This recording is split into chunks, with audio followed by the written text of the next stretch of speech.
Olá, benditos! Hoje nós vamos refletir um pouco sobre a reação de Jó diante da fala do seu amigo Zofar. Esta é a mais longa réplica nos diálogos com os três amigos e é um verdadeiro poema de sabedoria. Jó começou revelando a sua frustração com seus amigos, falando com sarcasmo. Zofar e os seus outros amigos estavam discursando como se fossem os donos da verdade e tivessem toda a sabedoria. E em resposta, Jó foi enfático em dizer que eles tinham sim conhecimento, mas lhes faltava sabedoria. Embora eles fossem mais velhos do que Jó, idade não é garantia alguma de sabedoria. Existem tolos de todas as idades. Charles Spurgeon definiu bem a diferença entre sabedoria e conhecimento, quando disse que a sabedoria é o uso correto do conhecimento.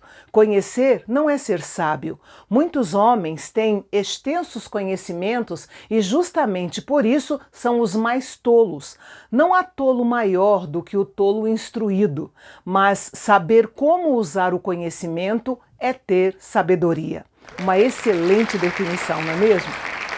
Repreendendo Zofar e seus amigos, Jó pontuou dois fatos. Primeiro, que ele também era um homem de entendimento e em nada era inferior a eles. E segundo, que os princípios teológicos apresentados por Zofar e os outros eram conhecidos por qualquer pessoa. Ou seja, todo aquele alarde de sabedoria consistia apenas em citações de provérbios que todo mundo conhecia e que não eram prova de sabedoria e conhecimento. Na sequência, Jó reclamou que, embora fosse um homem piedoso, justo e irrepreensível, ainda assim ele era escarnecido e ridicularizado. E a maneira como ele se expressa, como um inocente que é ridicularizado por todos, nos reporta ao que Jesus suportou em seus sofrimentos e na cruz, quando foi escarnecido pelos soldados que o espancaram, foi escarnecido pelos principais sacerdotes enquanto estava pendurado na cruz e foi ridicularizado por vários outros. Jó se lembrou de como, no passado, ele costumava clamar a Deus e ter seu clamor respondido. Ele tinha uma vida tranquila, agora tudo era diferente. Seus amigos zombavam dele e o interpretavam mal. Antes, tudo parecia fazer sentido no mundo. Os justos pareciam ser abençoados e os ímpios pareciam ser afligidos, mas agora tudo era diferente. Aqueles que provocavam a Deus é que pareciam estar seguros. Aquilo no qual ele sempre havia acreditado parecia ter desmoronado. Jó então passa a explicar sua compreensão sobre os caminhos de Deus. Para ele, toda a criação conhecia o poder do seu Criador. E quem quisesse conhecer os caminhos do Senhor, bastaria olhar ao seu redor para perceber que, em última análise, é o Senhor que governa tudo na vida. Nestes poucos versículos, Jó recita vários truísmos, ou seja, declarações tão óbvias que nem precisariam ser mencionadas. A ideia era que o poder e a majestade de Deus eram tão facilmente compreendidos e verdadeiros quanto essas coisas que ele cita como sendo óbvias. Dos versículos 13 a 25, Jó descreve o grande poder de Deus, assegurando que o escopo do governo providencial de Deus sobre o mundo é muito mais amplo do que seus amigos assumem por suas respostas. Jó mostrou que realmente sabia quem era Deus e do que ele era capaz. Com uma maravilhosa beleza poética e a repetição, Jó descreveu o poder e a majestade de Deus. Ele ressaltou que Deus é inteiramente soberano naquilo que ele faz com a natureza e com as pessoas.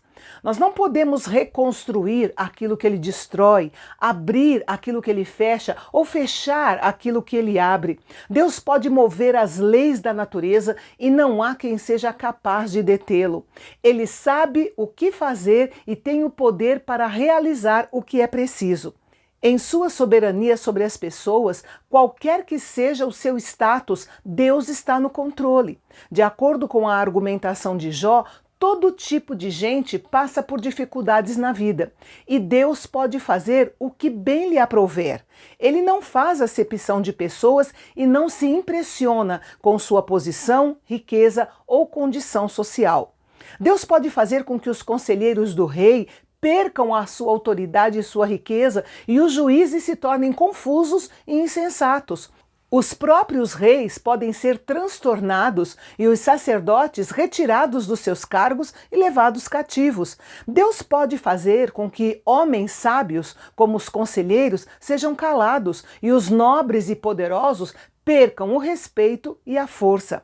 Ele é soberano, tanto sobre as nações quanto sobre os indivíduos. Ele pode fazer uma nação crescer ou destruí-la, pode dar-lhe liberdade ou o cativeiro. Os orgulhosos não gostam de ouvir sobre isso, pois desde os tempos antigos a humanidade vem tentando construir e administrar as coisas sem Deus, e suas tentativas terminam sempre em fracasso e em julgamento. O discurso de Zofar foi curto, mas Jó apresentou uma resposta demorada para as acusações que ele fez.